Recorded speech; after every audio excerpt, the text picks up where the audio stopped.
So just what is fair game for tweeting while you're at work? Regina Lewis is AOL's consumer advisor and author of Wired in a Week. She joins us now from Dulles, Virginia. It's great to see you, Regina. Thanks for being with us. Of course. Thanks. So let's just illuminate for folks at home what the tweet was that sort of launched 1,000 conversations. It said, quote, President Obama just called Kanye West a jackass for his outburst at the VMAs when Taylor Swift won. Now that's presidential. ABC News says it was wrong for that tweet to go out. So I guess the caution here is be careful what you tweet these days. Yeah, they're saying that the threshold should be the same as if it was published on ABC.com, which has raised all kinds of questions within the journalism community. But it extends beyond that to everybody else at work.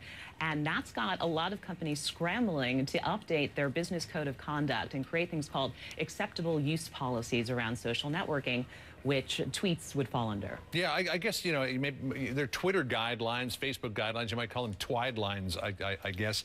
Wall Street Journal says business and pleasure should not be mixed. The folks at IBM are telling their employees to stay away from controversial topics. It's a new twist to business here that they have to have social networking policies. Absolutely, and it can happen very quickly. So you certainly want to know your company's policy. Generally speaking, there are two kinds of Twitter accounts or social networking profiles. Company-sponsored, and those are usually run by the marketing department or the PR folks, versus an individual account.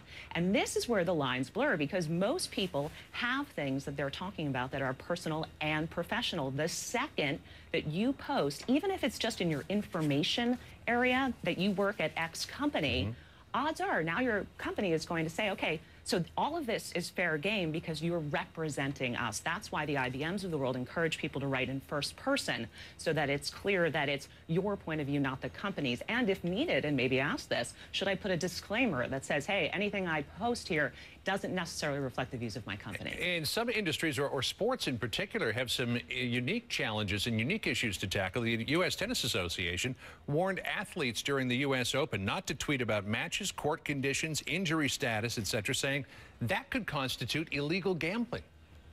Yeah, every industry has their own nuances. So take a public company, for example. Are there forward-looking thoughts that could spark insider trading? Are there patents? Is it proprietary information? Even, and this kind of goes back to the president's off-the-cuff remarks, which are considered off the record. What if I happened to see a bunch of guys in suits in the lobby and started to tweet that, wow, they looked happy, I smell a merger?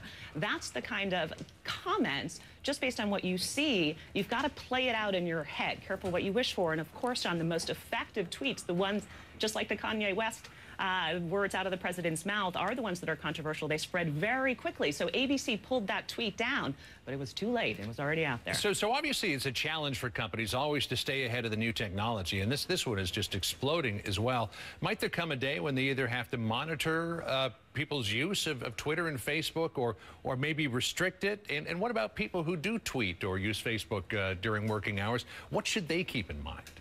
Well, you should keep in mind, if the company owns the computer, they may have rules about, hey, on work time, that's out of bounds. It's our computer, and we're paying you, so watch that. But keep in mind, people are doing this on their cell phones as well, and everybody's got a personal cell phone. So where do you draw the line? Also, most companies don't want to forgo the potential upside. Some of your most engaged employees are commenting on industry blogs. They like that. That reflects positively on the company. So they just need checks and balances in place so you get the upside without the potential downside. Regina Lewis, AOL's consumer advisor. Great to check in with you this morning. Thanks for being with us. Appreciate it.